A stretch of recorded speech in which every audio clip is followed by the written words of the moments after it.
Good morning viewers. Today's topic is otomycosis. Topic जो है वो आज आपका ENT यानी कि ईयर से रिलेटेड है, जिसको कान के अंदर प्रॉब्लम होती है, जिसका नाम है ओटोमाइकोसिस। ओटोमाइकोसिस एक जनरल लैंग्वेज में मैं आपको बताती हूँ। Otomycosis is nothing but the fungal infection of the year. Okay, अगर आप इसके पॉजिटिव एजेंट्स की बात करेंगे तो इसके अंदर जनरली 3 एजेंट्स जो होते हैं जो नॉर्मली पाए जाते हैं। First one is Aspergillus niger, next one is Aspergillus fumigatus and another one is Candida albicans.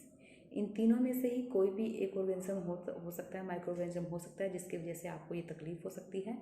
इन तीनों में से भी जो कॉमन पाया जाता है दैट इज़ कैंडिडा एल्बिकेंस। आप इसको कैसे पहचानेंगे? एक तो जनरली जब डायग्नोसिस का पॉइंट ऑफ व्यू आता है उसके अंदर मैं आपको मेनली ये आपको बताऊंगी। अब नेक्स्ट बात आते हैं कि क्लिनिकल फीचर्स। आपके पास पेशेंट अगर आता है तो आपके पास क्या कंप्लेन लेके आता है, या फिर आप में से भी अगर किसी को तकलीफ है तो आपको क्या दिक्कत हो सकती है कान के अंदर। तो ओटोमाइकोसिस जिस भी पेशेंट के अंदर होता है तो ऐसे पेशेंट को जनरली कान में खुजली रहने की दिक्कत होती है। ऐसा पेशेंट आपको बोलता है कि जी कान में बहुत ज़्यादा खुजली रहती है, या फिर आपको डिस्कम्फर्ट या इरिटेशन की कंप्लेन वो देगा कि मतलब उसको कान 24 घंटे उसको कान में ऐसा रहता है कि कुछ ना कुछ है। ठीक है, वो आपने कान में हमेशा ही उंगली देके उसको खुजाता रहता है। नेक्स्ट वन इज़ हो सकता है पेशेंट आपको पेन की कंप्लेन भी दे सकता है। सभी पेशेंट नहीं, जनरली आपके पास जो मेन कंप्लेन होगी वो आपकी इचिंग की ही होती है। ठीक है, लेकिन पेशेंट जो है वो पेन इन ईयर की भी कंप्लेन दे सकता है, इरिटेशन की कंप्लेन दे सकता है। इसके अलावा जब आप ऐसे पेशेंट को एग्जामिन करते हैं, जब आप डायग्नोसिस करने के लिए जब पेशेंट को आप पर्सनली एग्जामिन करते हैं, लोकली एग्जामिन करते हैं, तो एक तो सबसे पहला जो आता है ऐसे पेशेंट के जब आप ईयर को एग्जामिन करते हैं तो आपको बहुत ही एक मस्टी सी ओडर यानी कि मस्टी स्मेल आपको फील होती है। ठीक है, जो कि इंडिकेट करती है फंगल इन्फेक्शन को। नेक्स्ट वन इज़ आप जब उसकी ओटोस्कोपी करते हैं। ओटोस्कोपी क्या होती है? ओटोस्कोपी एक इंस्ट्रूमेंट होता है जो जब भी आप अपने ENT सर्जन्स के पास, ENT स्पेशलिस्ट के पास जाते हैं तो आपको एक छोटा सा इंस्ट्रूमेंट जिसको कान में डाल के लाइट की हेल्प से वो देखते हैं, दैट इज़ ओटोस्कोप। ठीक है, तो जब भी ओटोस्कोप की हेल्प से वो आपको चेक करते हैं तो उसके अंदर आपको आपके ईयर के अंदर ये देखा जाता है कि ग्रोथ अगर है तो किस तरीके की ग्रोथ है।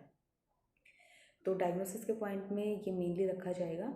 डायग्नोसिस के अंदर आप बता सकते हैं कि अगर आप उसका लैब करवाने से पहले, ठीक है, उसका फ्लोरा चेक करवाने से पहले भी कुछ हद तक आइडिया लगा सकते हैं कि ये कौन सा ऑर्गेनिज्म है।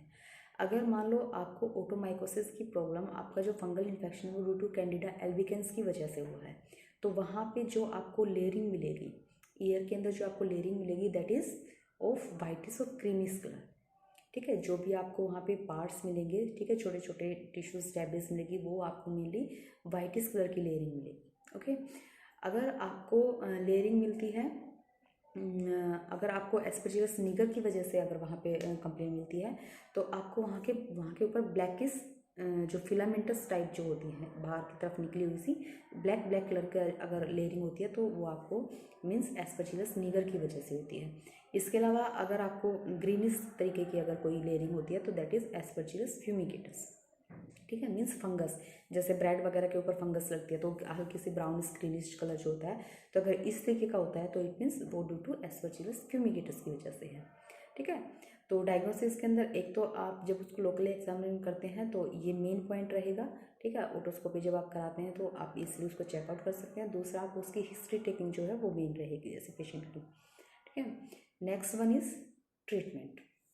बहुत ही छोटी सी डिजीज़ है, 5 मार्क्स के हिसाब से है।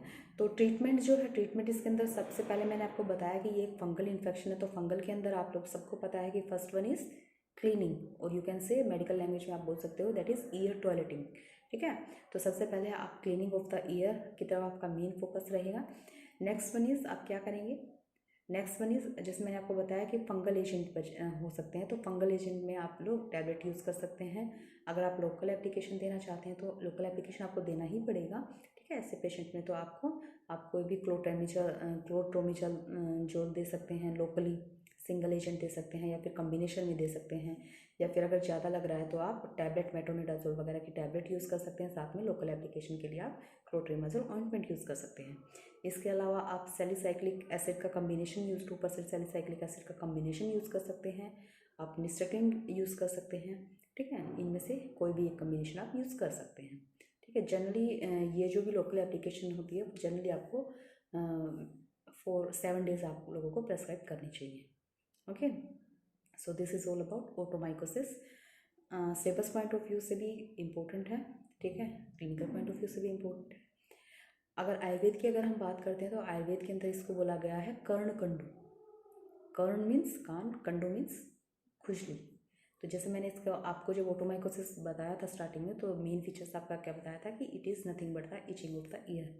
तो इचिंग से ही कंडू बढ़ लिया गया, आयुर्वेद में इसको कंडू बोला जाता है। तो लक्षण जो है वो आचार्य सुश्रुत ने भी बताए हुए हैं, आचार्य माधव ने भी बताए हैं।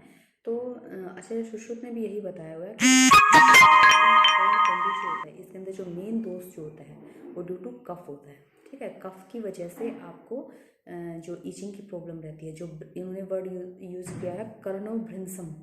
ओके, तो कर्ण के अंदर जो ये इस तरीके का जो डिस्कम्फर्ट होता है due to predominance of cough, उसको बोला जाता है कर्ण कंडू।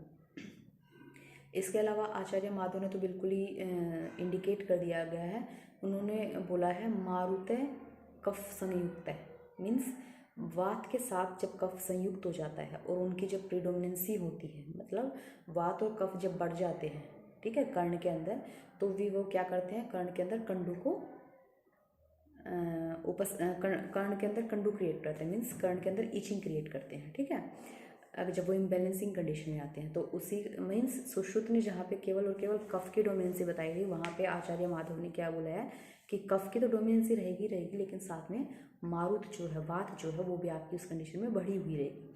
और इस वात की बढ़ी हुई कंडीशन में ही जैसे मैंने आपको सिम्टम बताया था कि पेशेंट जो है पेन की कंडीशन बता सकता है। तो ऐसे कुछ कंडीशंस में पेशेंट, ऐसा नहीं है कि आपको सिर्फ ईचिंग की कंप्लेन देगा, पेन की कंप्लेन भी कर सकता है।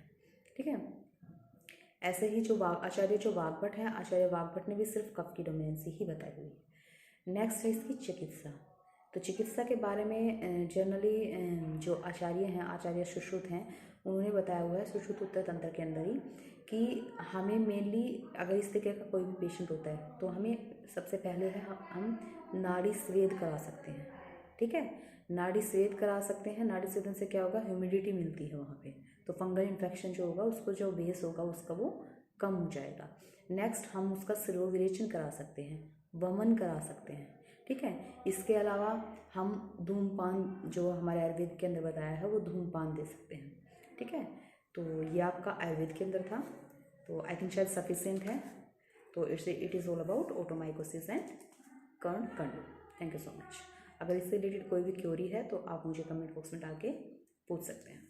ओके।